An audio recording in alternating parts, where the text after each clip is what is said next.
no attachment. Yes. Towards your own scientific field. Exactly. So that moment, I felt very strongly, I am Buddhist, I should not develop attachment towards Buddhism. So, many occasions, I always telling that. I learned that from one Chilean great scientist. Now, so as far as that sort of advice or suggestion is concerned, I consider you as a guru, teacher, guru. Humberto Maturana ha logrado plantear desde el estudio de los seres vivos diversas preguntas que invitan a repensar la forma en que convivimos. En 1972 introdujo junto a Francisco Varela el concepto de autopoiesis, el cual terminaría siendo aplicado en campos tan diversos como la sociología y la teoría de sistemas. La autopoiesis surge en mí en el intento de contestar una pregunta que me hace un estudiante en 1960 en la Facultad de Medicina cuando yo dictaba un curso de biología. Me pregunta, doctor, usted dice que los seres vivos comenzaron hace 3.800 millones de años, que comienza hace 3.800 millones de años, de modo que usted puede decir que comenzaron entonces. Bien apurado lo digo. ¿Cómo comenzó la vida? ¿Qué comenzó ahí cuando comenzó la vida? Exactamente. ¿Qué comenzó cuando comenzaron los seres vivos? En la física está claro, ellos lo explican por el Big Bang. Lo que yo quería hacer es poder decir qué comienza, no qué creo yo que comienza. Y para eso tenía que hablar de las condiciones que constituían a un ser vivo. Si las condiciones que constituyen a un ser vivo se satisfacen, entonces aparece un ser vivo.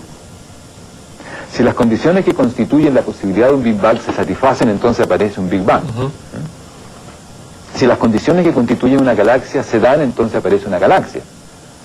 Bueno, aquí tenía que ver con el ser vivo. Pero para poder, eso yo tenía que saber qué es un ser vivo, para poder decir cuáles son las condiciones que se tenían que dar de modo que eso surgiese.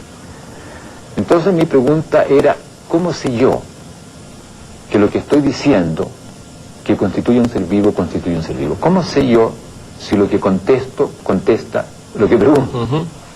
Es una pregunta bien fundamental. Para mí eso fue una pregunta muy importante porque te cambia el modo de mirar. El preguntarte qué criterio tienes tú para aceptar la respuesta, cosa que usualmente la gente no hace, ni siquiera los científicos, muchas veces, ¿no? Porque suponen que saben cuáles son las respuestas buenas y cuáles son las Los científicos respuestas son casi una casta sacerdotal, ¿no? Claro. Como las antiguas castas sacerdotales. Exactamente, el club de los científicos. Pensando en eso, yo por otras circunstancias me di cuenta de que lo central de los seres vivos es su autonomía.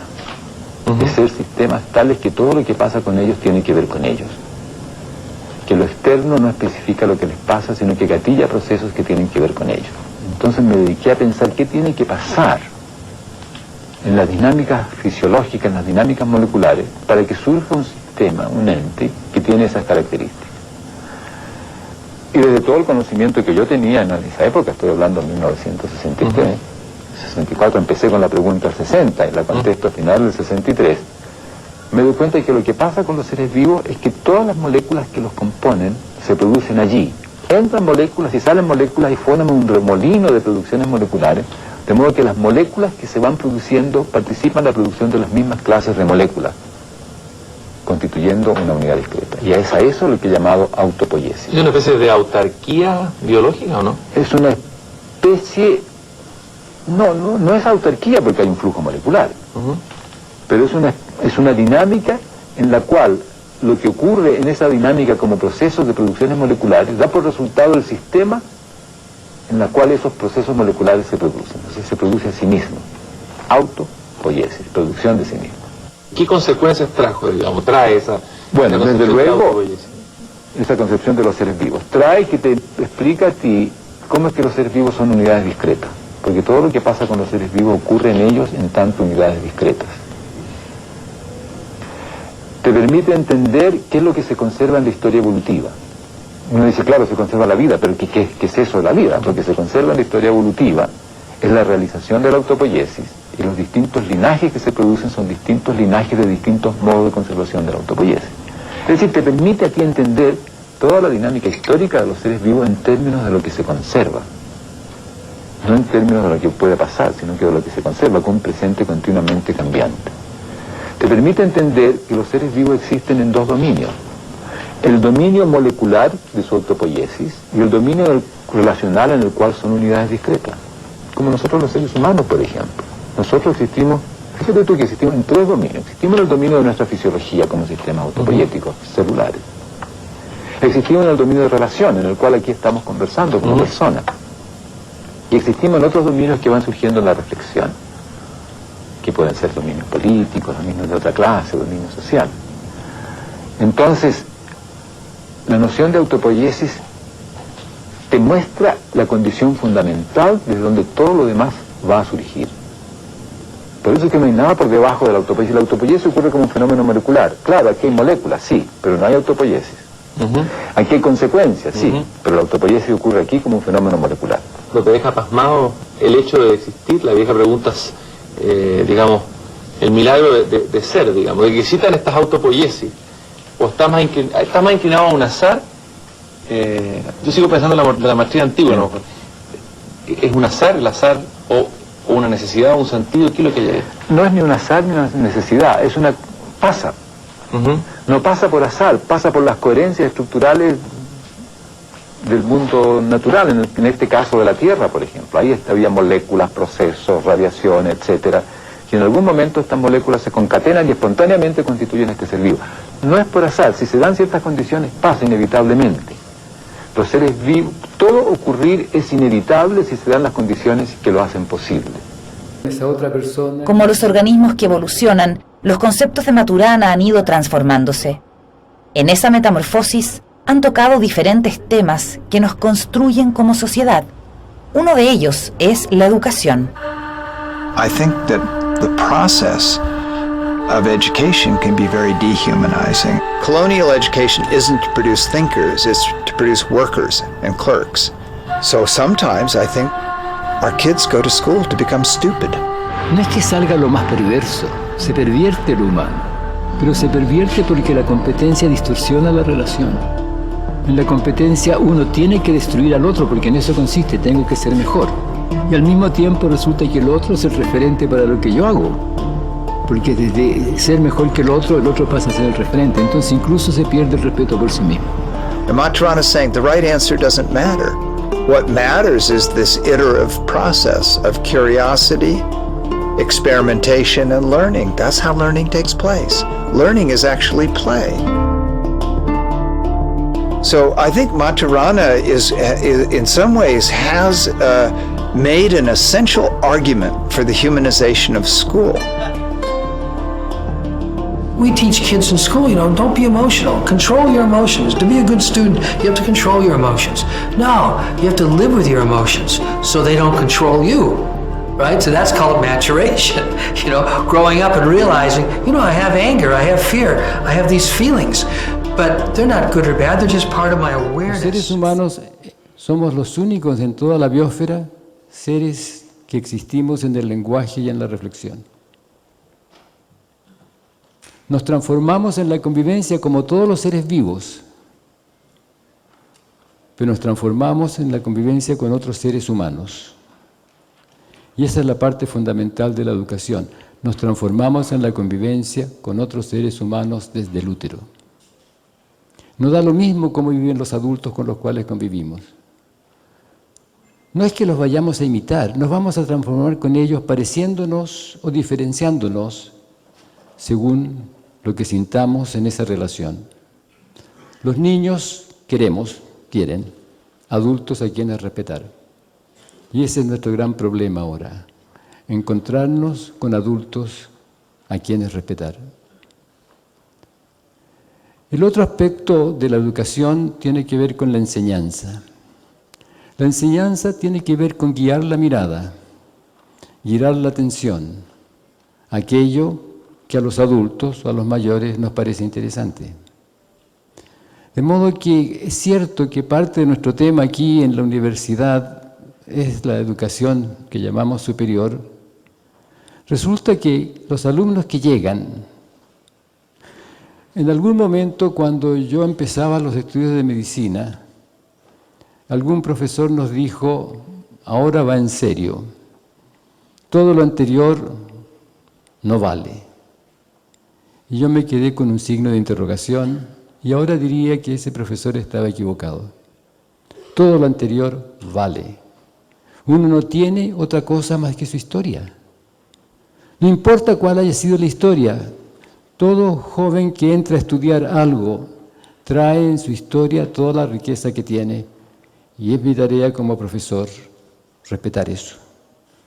Y hacer lo que quiera que yo vaya a hacer, de modo que esa historia sea el fundamento para lo que va a venir después. Eso es lo central de la educación en general. Y la ética. Cuando digo que los seres humanos somos seres biológico-culturales, lo que estoy diciendo es que en nuestra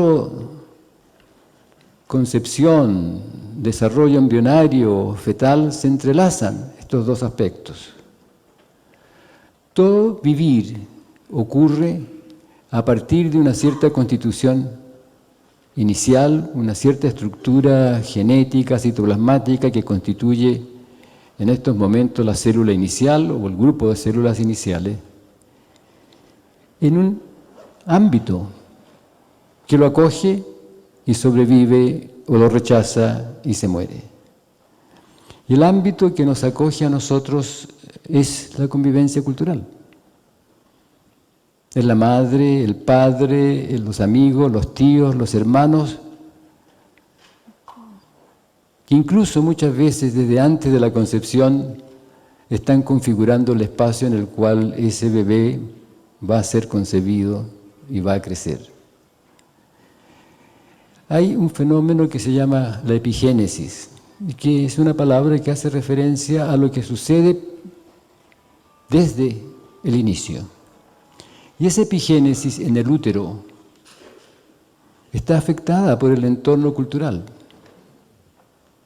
Cuando yo era niño, debo haber tenido, me imagino, unos 10 o 11 años, supe que en esa época, de cada 5 niños que nacían en el mundo, uno nacía en China. Y tuve grandes problemas porque pensaba, ¿qué voy a hacer yo si me nace un hijo en China si yo ni siquiera sé chino? Y él va a ser chino. Claro, no va a nacer un hijo en China si yo no estoy formando una familia en China. Pero es interesante, no me va a nacer un hijo a mí que tenga que ver conmigo si yo no estoy formando una familia en ese espacio, que puede ser donde quiera que sea. Y cualquier niño humano puede aprender chino, hopi, alemán, inglés, lo que quiera que fuere, mapuche, mapudungún. Va a depender de ese entorno vital que empieza ya con los deseos de los padres si lo están esperando o con los rechazos de los padres si no lo quieren, y que va a configurar su transformación en la convivencia como un ser biológico-cultural. Pero nosotros los seres humanos somos mamíferos. Y esto quiere decir que nacemos en un ámbito de cercanía muy grande en la relación materno-infantil. Y entre los mamíferos somos mamíferos que en realidad llegamos al mundo casi como fetos. Es decir, completamente entregados a ese mundo que nos va a acoger o no nos va a acoger. Nuestra anatomía, nuestra fisiología está hecha como resultado de la historia evolutiva de tal manera que el bebé nace en la confianza implícita de que va a ser acogido, cuidado, nutrido por el entorno en el cual nace. Y nace también la mamá. Y qué mamá nace va a depender justamente del espacio cultural que se está viviendo. Así que somos seres biológico-culturales y nacemos en esa confianza amorosa. Muchas veces se dice que el amor o las emociones no son parte de la ciencia. Yo he sido criticado por no hacerme plenamente científico o abandonar la ciencia cuando me preocupo de eso. Pero el tema de la ciencia es cualquier cosa que sea una pregunta sobre las experiencias humanas. Si la ciencia no tiene que ver con una realidad que es inaccesible, independiente de nosotros, no existe, no tenemos cómo hablar de eso, a menos que inventemos una noción trascendente, metafísica. O sea, cualquier experiencia es tema de la ciencia porque la tarea de la ciencia es explicar. No mostrar cómo es la realidad en sí porque no tenemos cómo, pero explicar la experiencia. ¿Cómo es que vivimos lo que vivimos? Y entender es explicar la experiencia. ¿Cómo es que vivimos? ¿Cómo vivimos? ¿Cómo amamos? ¿Qué es el amar? La ética. ¿Cómo es que somos éticos o tenemos preocupaciones éticas? El bebé nace amoroso en la confianza implícita de que se va a encontrar con un entorno que lo va a acoger, sin expectativas, sin exigencias, sin supuestos, porque no nace hacia un destino particular. Es un punto de partida. Después de una historia de 9 meses es otro punto de partida.